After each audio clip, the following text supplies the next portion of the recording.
Olá, bem-vindos a esta análise.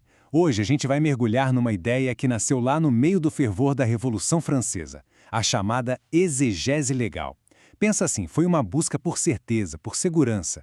A ideia era que a lei tinha que ser lida e aplicada exatamente como ela foi escrita, sabe? Tudo isso para acabar com o caos que era deixar a justiça na mão do que cada juiz pensava.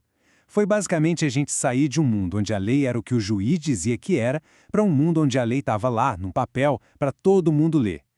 E para a gente ter uma ideia do tamanho dessa mudança, vamos imaginar dois tribunais. De um lado, antes de 1789, no antigo regime. O juiz olhava para o acusado e dizia: "A lei sou eu, a minha interpretação é o que vale."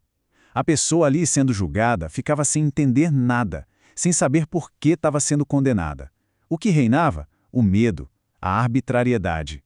Agora, do outro lado, depois de 1804, com o Código Napoleônico, o juiz dizia: "A lei é o Código Napoleônico." Pronto. A pessoa entendia a base da sentença. E o resultado disso? Previsibilidade, segurança. Uma mudança brutal, né? Isso leva a gente direto para a grande pergunta que os revolucionários tinham que responder. Uma pergunta que, olha, ia definir o direito por séculos. Como é que se cria um sistema onde a justiça não depende do humor, da opinião ou do que o juiz comeu no café da manhã? A resposta que eles encontraram mudou completamente o jogo.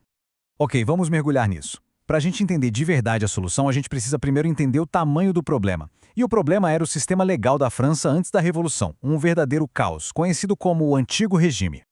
O Antigo Regime, o Ancien Regime, era exatamente isso, um sistema velho. O poder do rei era praticamente absoluto. A sociedade tinha classes com direitos totalmente diferentes e a lei... A lei era um labirinto onde quem mandava mesmo eram os juízes. E que labirinto, hein? Não existia uma lei para a França inteira. O que existia era uma colcha de retalhos de leis, uma em cima da outra. No sul, usavam o direito romano, lá do Império. Para a família e moral, valia o direito da Igreja Católica. No norte, cada vilarejo tinha seus próprios costumes. E ainda tinha o direito feudal, que só servia para proteger os nobres. Era uma confusão generalizada. E esse caos aparecia de um jeito bem maluco na vida das pessoas. Olha só, um casal podia se divorciar em Lyon, que seguia a lei romana, mas era proibido em Paris, onde mandava a lei da igreja. Uma herança podia ser dividida igualzinho entre os filhos numa região, enquanto em outra, o mais velho levava tudo. E o mesmo crime, tipo um roubo, podia dar só uma multa num lugar ou uma mutilação horrível em outro. A mesma pessoa, o mesmo ato, resultados completamente diferentes. Então, o ponto central é esse. Nesse sistema, o juiz não só aplicava a lei, ele praticamente era a lei. Ele escolhia que regra usar, interpretava do jeito que queria, não precisava se explicar para ninguém e, se quisesse, mudava de ideia dependendo do humor. Segurança jurídica, isso simplesmente não existia. E então veio 1789. A Revolução Francesa não foi só uma briga política, foi uma explosão de ideias novas que balançou a base da sociedade e, claro, do direito. A Revolução jogou no ar uns conceitos bem radicais para a época. Primeiro, soberania. O poder não vem de Deus para o rei, não. Vem do povo. Segundo, igualdade.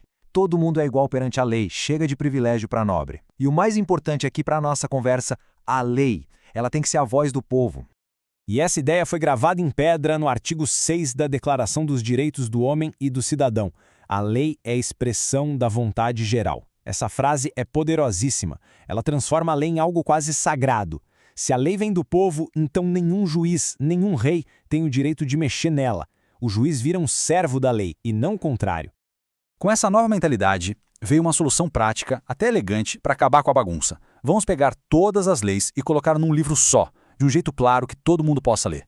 A era da codificação tinha começado. O que rolou foi uma inversão total de poder.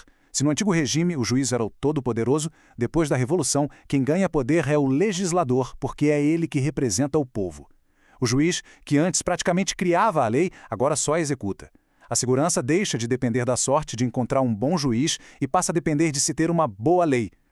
E o ponto alto desse movimento todo foi em 1804, com a criação do Código Civil Napoleônico.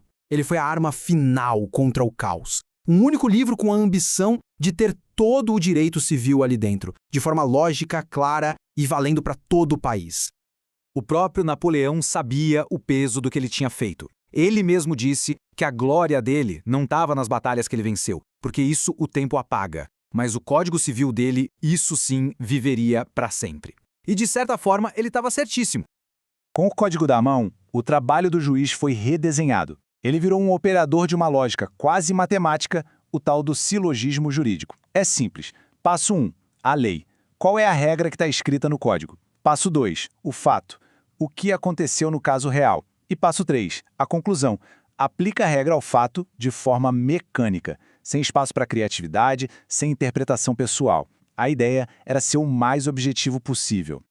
E essa ideia de trancar a lei num livro para controlar o poder dos juízes não ficou só na França, não. Ela se espalhou pelo mundo como fogo em palha seca, deixando um legado gigantesco dessa busca por segurança jurídica.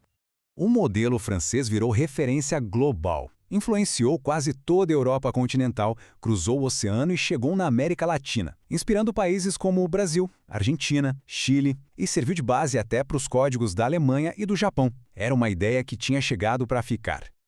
E o legado dessa revolução de ideias está aí firme e forte até hoje. A codificação como regra, o princípio de que a lei tem que ser clara, o conceito de que o poder do juiz tem limites e, principalmente, a segurança jurídica como o grande objetivo da justiça. São as bases de muitos sistemas legais modernos. Isso tudo nos deixa com uma pergunta que, olha, nasceu há mais de 200 anos, mas continua super atual. O que é melhor? Uma lei super clara, mas que talvez seja rígida demais para as complexidades da vida, ou uma lei mais flexível, que se adapta, mas que corre o risco de abrir aquela portinha para o arbítrio que os revolucionários lutaram tanto para fechar. É uma questão para a gente pensar. Obrigado por acompanhar esta análise.